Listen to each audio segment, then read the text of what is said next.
We really like to know and understand how people are using the NovaBACKUP Business Essentials product. You get that SQL backup plugin, you get the Exchange backup and restore with a single mailbox restore, and you also get the backup and replication of virtual machines running under Hyper-V or VMware. And while we see use in all of those types of features, the SQL backup and restore functionality beyond anything else is what people are using the product for. So it really tells us how we can further develop the product, where we should put some of, focus some of our resources as far as future research and development. And VSS is Microsoft Volume Shadow Copy Service. It's an API from Microsoft that allows you to take copies that are of files, so long as there's a type of plugin written for it called a writer, that allows you to get a consistent version of that file. So the example that I've used in the past, an actual physical post office and a letter. The mailman is your memory. It is not necessarily at one post office or another post office. It's in transit and it's kind of ethereal. What VSS allows you to do is to get a copy of that letter even while it's out with the mailman going to be delivered.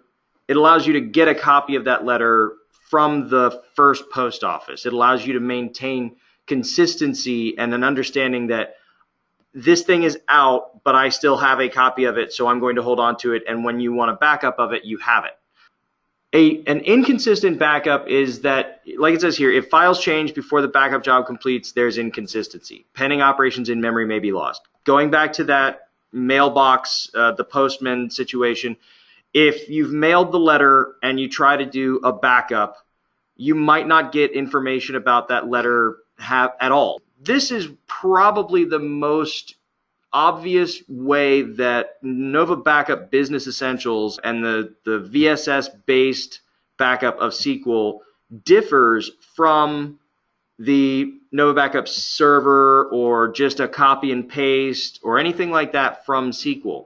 A crash-consistent backup is if there is not a plugin specific for that application.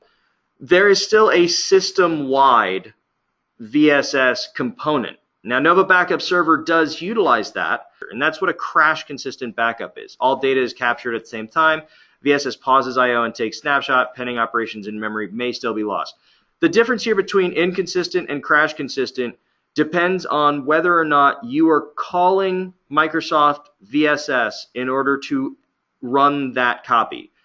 If you just browse to the Explorer window and hit Control-C and then hit Control-V somewhere else, that's an inconsistent backup. That's your first answer. If you're in NovaBACKUP Server and you are using VSS, you're going to end up with a crash-consistent backup, but it's still not, again, the application-consistent backup.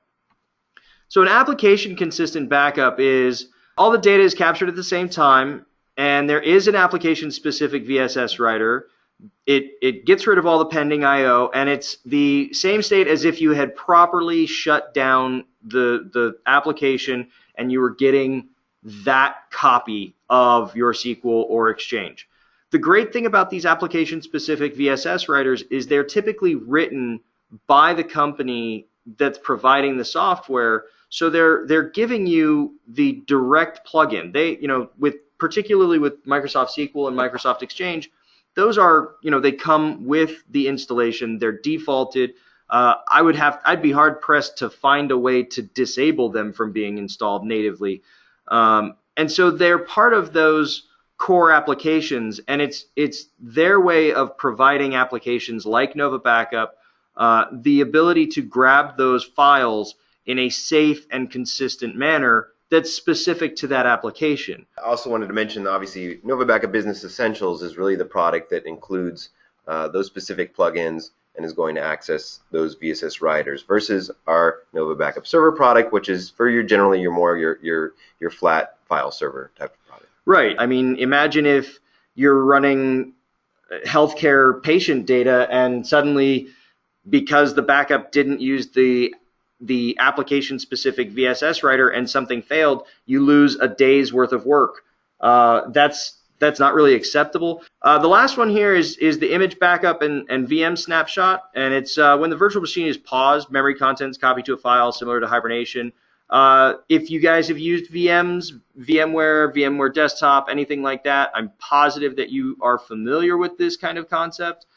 It is another form of VSS, and actually I think a slide a little bit later will actually cover some of that, and we'll get into that because when you start talking about VMs, things get a little interesting. We wanted to throw up a poll which asks which version of Microsoft SQL you're running or do you most often encounter. So if you guys have a common version, you guys are using SQL Server 2008, 2008 R2. Oh, it looks like everyone gets to see the poll results. Cool. And then another 40% of you guys using SQL Server 2012.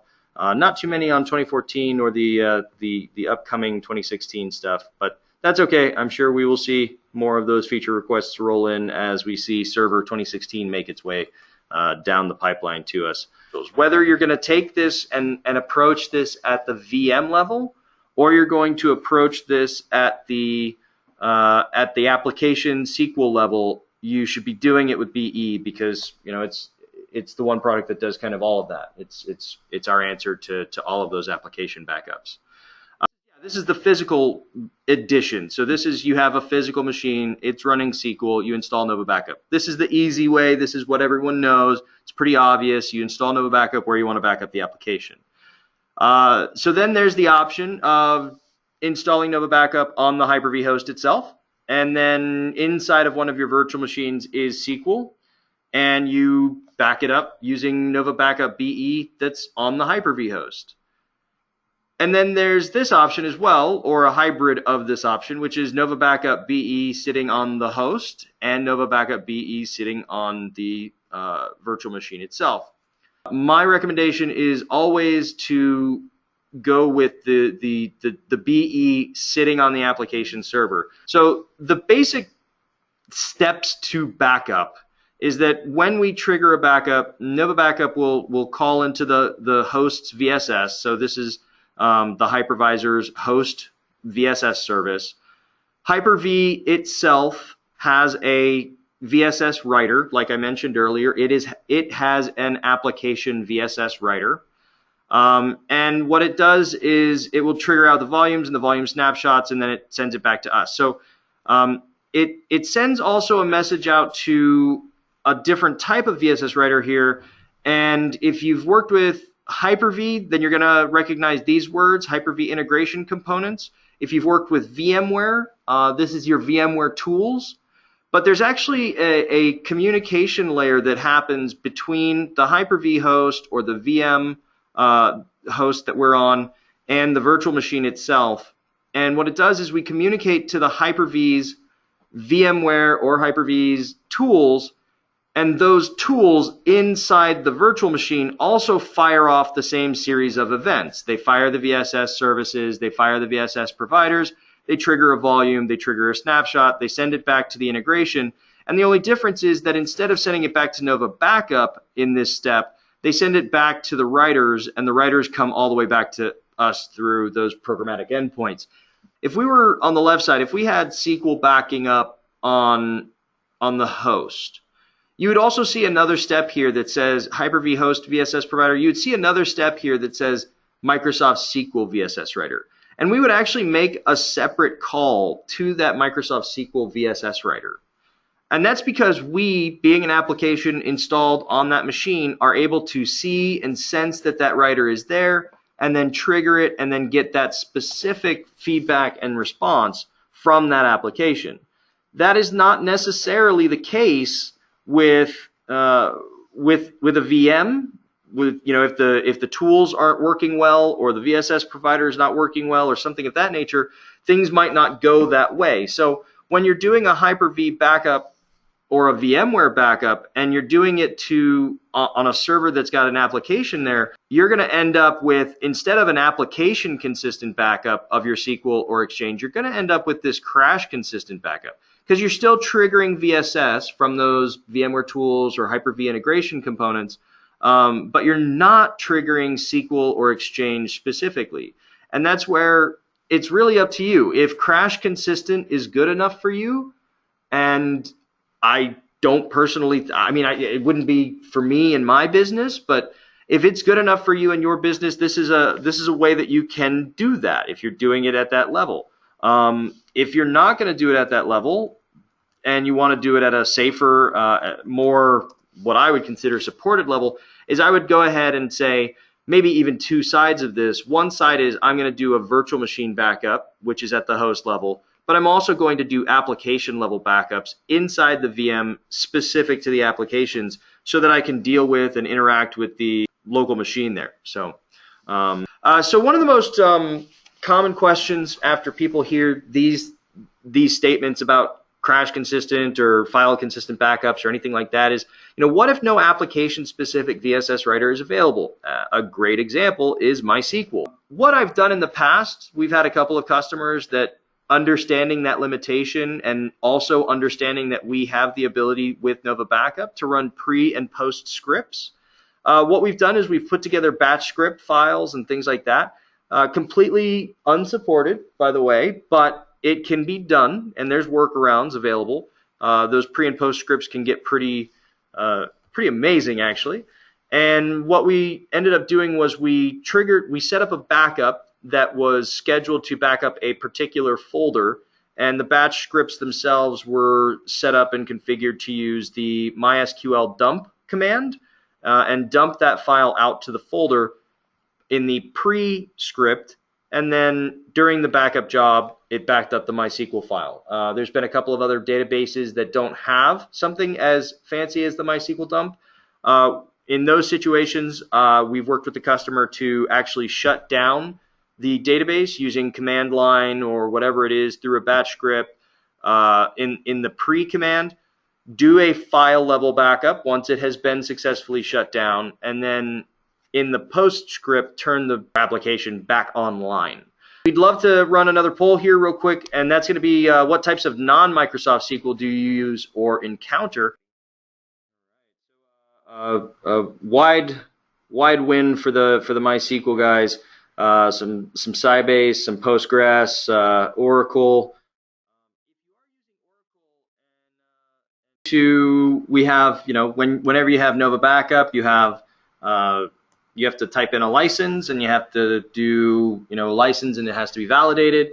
The license goes to, actually, we run a Microsoft SQL license server. What I did is I actually went ahead and grabbed a full NovaBACKUP copy of the beta license server, as well as a few other things. I took it and I brought it over to this machine here, and I brought that file in, and I imported that media. I used this import command here, and what that did was that allowed me to see the beta ls here in my restore view. You can see that I can go in here, grab the Microsoft SQL, I can browse down, and you can see that I've got a bunch of different stuff. So now if I was still on the beta license server, I could actually just restore this directly in place. I could just select that, if I'd made an error or I'd messed it up at all, I could just select license server here, and I could hit restore. Since I'm not, that's not going to work out for me. What I can do, and what I've already done, is I came into the settings and I chose restore the file to an alternate location. And I can browse down to wherever I want to put it, and then I can hit restore. And so I've already done that, and it's in this restore folder here, and you can see that it does create these folders automatically. So it's got the Microsoft SQL server, it's got the name of the machine that it came from, and then it's got all of my different databases.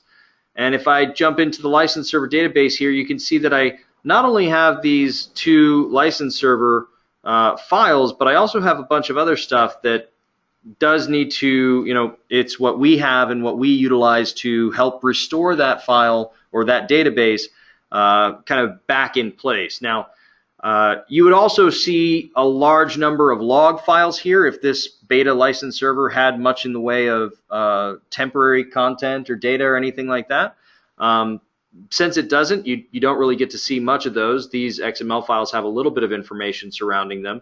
You can see that there's some VSS components and metadata and things of that nature. But this is everything that you would need in order to restore these files manually. You could import these into Microsoft SQL using the SQL Management Studio. You could extract them if you've got a program to do something like that. But that's what you get when you do that alternate restore destination. You would actually see the logs as well, like I said.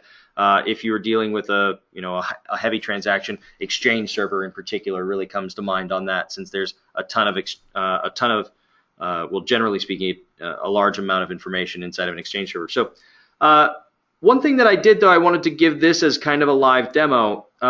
So I have here on this machine, this is my central management console. And I'm just going to refresh the page so that you can see that there's nothing connected to that machine whatsoever. And I've actually taken a backup of what this central management server looks like right here. By the way, for the gentleman that asked about SQL Express, you can see your answer right here. So the management server is the name of the CMC database. If you've ever used it, you'll be familiar with that kind of thing. And the CMC database here, it's a backup of this particular situation. Now, what I'm going to do is I'm actually going to connect this version of NovaBACKUP to that CMC, and I'm going to start to populate that database. So that's now there, and we should be able to see here. Yep. All right. So you can see that my machine here is now visible on my central management console, and I can open it up and I can take a look at it, and I can see the various things that I can do. I can restore stuff if I wanted to. I can take a look at the devices. I can take a look at the logs. And I can, generally get information about my device as I should. Now, if I come back into NovaBACKUP and I turn off that service so that it stops communicating with the CMC, and I refresh this view, you can see that it does not have this nice big green connected button any longer. It is no longer connected. I can still browse around some of the information, though. You can see that I do have some of the logs, but it's not online. So it doesn't go away if it disconnects. It just turns itself offline. So what I'm going to do now is I'm just going to go and I'm going to actually restore this backup of my management server, just not to a different file destination or anything like that. While my SQL Server is live and functional, I'm just going to hit restore, and I'm going to let this thing restore right on top of my live database. So, let's say your sales guys went in and messed something up in the database. Instead of having to stage it down and then try to restore and import and all that kind of stuff, if you've got a backup that you're comfortable with, you can restore directly in line. And so now it does say it's finished restoring. Let's come back here to the CMC, and we're just going to refresh this view, and you can see that now I've been rolled back automatically to the previous place. That is kind of the beauty of that application specific VSS writer and the business essentials side of the backup and restore. If you've got great backups, and I know that we do, just the other day, I messed something up inside of my own architecture, and I had to go to my IT guy, and thank God he actually had a backup of it from the day before and just restored the entire virtual machine in place, and I was able to go back in and grab exactly what I needed out of it. But that's because of those application VSS writers. If we were just dealing with the file system copies or trying to grab the VHDX files or something like that, I would not have been able to get the stuff that I needed out of it.